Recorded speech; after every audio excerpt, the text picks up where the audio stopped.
தமிழக பாஜக தலைவராகும் நயினார் நாகேந்திரன்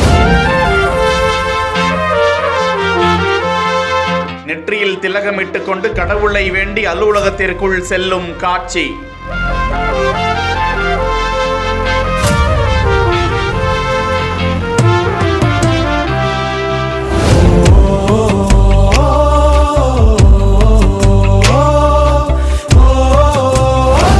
பாஜக தலைவர் பதவிக்கான தேர்தலில் சட்டமன்ற உறுப்பினராக இருக்கக்கூடிய நயினார் நாகேந்திரன் இன்று விருப்ப மனு தாக்கல் செய்தார். சென்னை பாஜக தலைமை அலுவலகத்தில் மனுவை அவர் தாக்கல் செய்தார். நயினார் நாகேந்திரன் பெயரையே அண்ணாமலை, வானதி சீனிவாசன் உள்ளிட்டோரும் பரிந்துரை செய்துள்ளதாக தகவல்கள் கிடைக்கும் நிலையில் மற்ற யாரும் விருப்ப மனு தாக்கல் செய்யவில்லை என்றும் கூறப்படுகிறது.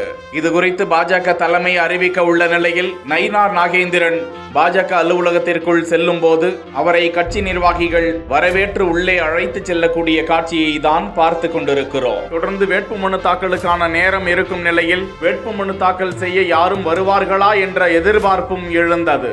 யாரும் வேட்புமனு தாக்கல் செய்யாத பட்சத்தில் நயினார் நாகேந்திரனே தலைவராக அறிவிக்கப்படுவார் என அந்த கட்சியினர் பேசி வருகிறார்கள். தொடர்ந்து நாளை 5 மணிக்கு அதிகாரப்பூர்வமாக பாஜக தலைமை தலைவருக்கான தேர்தல் முடிவை தெரிவிக்கும் என்பது குறிப்பிடத்தக்கது.